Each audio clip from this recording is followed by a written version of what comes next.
What do you consider the most relevant but unimportant skill in football? Think about this for a moment. You will most likely think about this for as long as possible without coming up with an answer, and that's because every skill in football is actually important, or so you have always thought. Well, you might not be wrong, but you are not absolutely right either. Here's why. As much as you need to have a team of skillful and disciplined players to do well in a football match, sometimes something as unpopular as getting into the minds of your opponents can be of major significance in a match. And what is a better way to get into the minds of your opponents other than trash talking? Trash talking might not seem important, but it is obviously very relevant, and this is a video on the best trash talk in football. Before we dive right into it, do well to like and share this video. Also, make sure you stick around till the end. Moving on. I will be the god of Manchester. First in this video is a player claiming to be a god. This statement comes first because it's perhaps one of the most arrogant statements made by a player. The player is none other than Zlatan, and he made this statement in response to Eric Cantona saying he would be the Prince of Manchester. He wanted more, so he said, "I won't be the King of Manchester, I will be the God of Manchester." "No, I prefer your sister." "No, I prefer your sister" were the exact words of former Italian defender Marco Materazzi to Zidane in the 2006 World Cup final between Italy and France. He trash-talked the most relevant player on the pitch, and as important as his goal for Italy was, it was the moment he made a nasty comment about Zidane's sister that truly gave his team an edge in this encounter. Well, strange but true. Bad performances deserve bad results. Lots of football fans in this generation might not be well aware of who Materazzi is. However, if you follow football currently, you surely know who said bad performances deserve bad results. This definitely does not seem like what a player would say. Maybe a pundit. Well, this statement was neither said by a player nor a pundit. It was made by a coach, and no coach does trash talk better than Mourinho.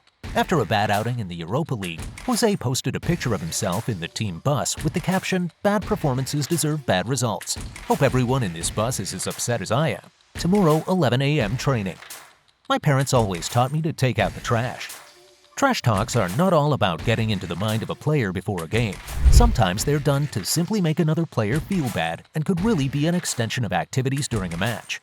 A perfect example of this is Alvaro Gonzalez posting a picture of him holding Neymar's neck on social media with the caption, "My parents always taught me to take out the trash." And he forgot to win titles.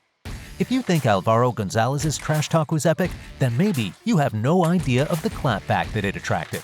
After Gonzalez trash-talked Neymar, he responded by saying, "And he forgot to win titles." Eternal shadow of king.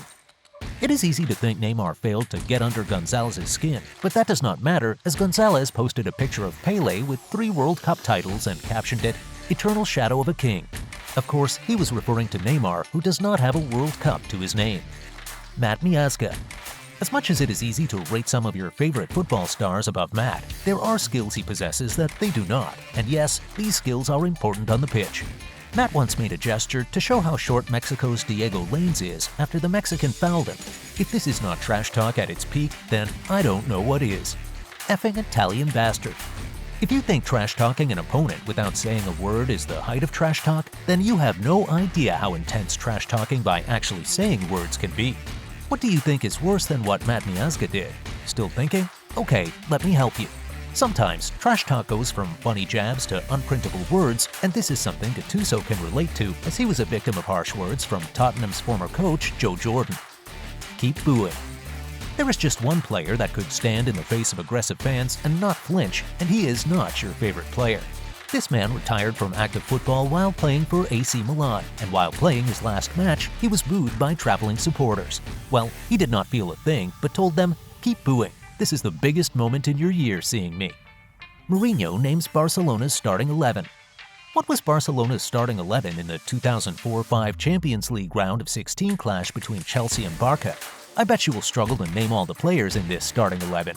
Well, you might not want to put yourself under undue pressure. You simply might just want to watch Mourinho's press conference before this match because he named Barca's starting 11. This was before the match, and he was spot on. This might not qualify as your definition of trash talk because it was subtle, but come to think of it, it was disrespectful and humiliating. Ferguson suggested other teams put in more effort against Manchester United. Just like Mourinho's decision to name Barca's starting 11, this was really a subtle way of trash-talking. However, it was just as effective as being direct and using harsh words. It was so effective, Newcastle's manager Kevin Keegan responded with, "I've kept really quiet, but I'll tell you something. He went down in my estimation when he said that. I'll tell you, you can tell him now, he'll be watching. We're still fighting for this title. And I'll tell you honestly, I will love it if we beat them. Love it. No, I want to fight him." You are probably wondering how we went from talking about football to talking of someone wanting to fight another. Football should be about scoring and not fighting.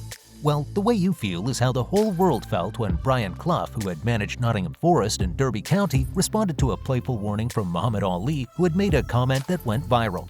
Clough could have responded in several ways. However, he chose to respond by saying, "No, I want to fight him." Maybe somebody should have told Clough fighting Ali was just like committing suicide. Not if, but when we are at Wembley, having beaten United yet again. The FA Cup finals are played at Wembley. This I guess you already know. So when Gary Cook, a Man City executive, was speaking of playing at Wembley after beating United, he was simply stating it clearly that they were going to walk over United and into the FA Cup final at Wembley. Unfortunately, his team lost and had to eat his words. Up until now, there are two types of coaches. Who do you think could have made this statement? Maybe you will have an answer after seeing the complete statement, which continues with, "A very small group who didn't talk about referees and a very large group, in which I am included, who criticize referees when they make big mistakes but who are also very happy to praise the great works referees can do." Mourinho made this statement in 2011 because he was looking to pick on Pep, who he believed did not fall into any of the two groups, but even in a third class of coaches that criticize the right referee decisions. He can say or do whatever he wants. Did Pep respond to Mourinho? We did not expect him to, but he did. Pep had a reputation for being always cool, but Mourinho made him lose his cool and he just had to respond. In his response, he trash-talked the special one and even used unprintable words. He said, "He can say or do whatever he wants. In this room, Mourinho is the effing chief, the effing boss. I don't have to compete with him in here." What's up, Schweinsteiger? Are you nervous? Did you follow the 2010 World Cup? And did you see the pre-match interview where Diego Maradona spoke to reporters before his team met with Germany in Cape Town? He started a war of words with the German captain, who chose to reply to him on the pitch and make him eat his words. The next trash talk is from Zlatan, king of trash talks. But before we go on, kindly subscribe to this YouTube channel to see more videos like this. There is one Ronaldo, the Brazilian. Zlatan once picked on CR7 when he claimed there is only one Ronaldo. He made it clear he only recognizes the R9. Although he is entitled to his opinion, he did not have to be nasty. Would break both of his legs, and that would be on purpose. Still on Zlatan running his big mouth, the Swede once injured Rafael van der Vaart via a rough tackle in a match between Sweden and the Netherlands. The latter went on to claim his teammate really wanted him injured. Although Ibra denied, he went on to say he would break his captain's two legs on purpose if the accusations continued. "When you buy me, you are buying a Ferrari." Who do you think could have said, "When you buy me, you are buying a Ferrari"? Before you guess, this player went on to say, if you drive a Ferrari, you put premium petrol in the tank, you hit the motorway, and you step on the gas. Well, Zlatan said all this because he was angry with Pep, who thought he did not use him properly at Barcelona. Bad smell, bro. So, Zlatan might be the king of trash talk, but Diego Costa is not so far behind. And like Zlatan, not a lot of people like him. The former Chelsea striker once told a player he smelled bad and needed to take a shower simply because he fouled him. "You can't score against me." "You can't score against me. I know where you are going to shoot," were the words of Julio Cesar when he went one-on-one with Zlatan in a penalty.